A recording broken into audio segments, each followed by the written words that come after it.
আলাইকুম। আপনারা সবাই কেমন আছেন? আলহামদুলিল্লাহ আমি ভালো আছি। আমি আজকে সেহরির লাগা রুই মাছ আলু দিয়া করলা দিয়ে রান্না করব।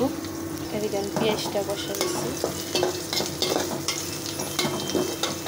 করলাটা কেটে নিছি, করলা দিয়ে দিই একটু, আলু কেটে নিছি লম্বা করে, 1 চামচ আদা রসুন বাটা দিয়ে দিলাম, মরিচের ফাঁকি দিলাম, ধনিয়ার ফাঁকি, হলুদ গুঁড়া দিলাম, সামান্য একটু পানি দিয়ে দিলাম,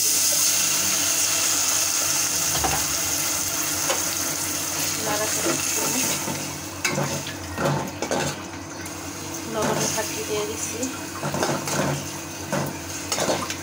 ভালো করে কষিয়ে আলুটা দিয়ে দিলাম,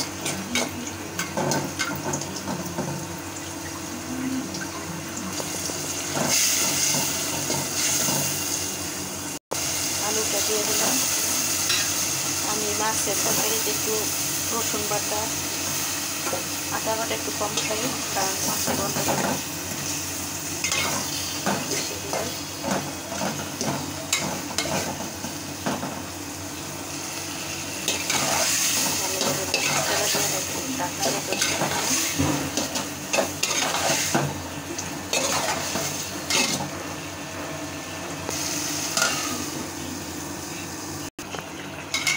ঢাকনাটা খুলে একটু নাড়াচাড়া দেবো। এটা কষানো হয়ে গেছে, একদম পানিটা দিয়ে দিই,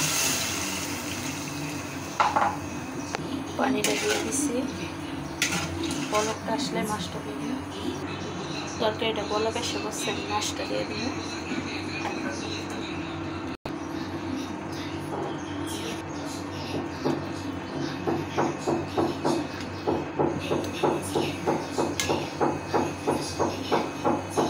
আমি একটু জিরা রাখি,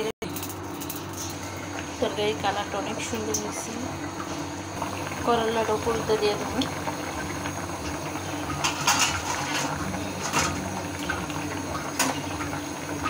করলাটা দিয়ে পরে জিরার ফাঁকি আর ধনিয়া পাতা দিয়ে দেবো। করলা দিয়ে বেশি জাল করলে দিতে হয়ে যায়, আমি তরকারিটা বেশি জাল করবো না, তো অল্প জালে হালকা একটু সিদ্ধ হয়ে রান্না করবেন। আমার আলু মাছ হয়ে গেছে। ভিডিওটা ভালো লাগলে লাইক কমেন্ট শেয়ার করবেন।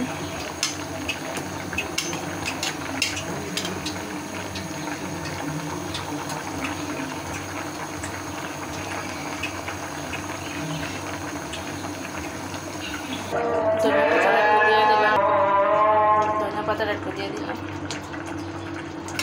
তরকারিটা হয়ে গেছে। জিরার ফাঁকিটাও দিয়ে দিলাম করে। আমি একটু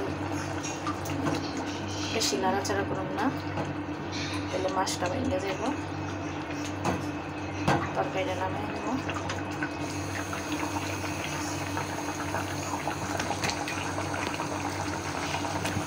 চুলাটা বন্ধ করে দিলাম। এই দেখুন আমার তরকারিটা হয়ে গেছে।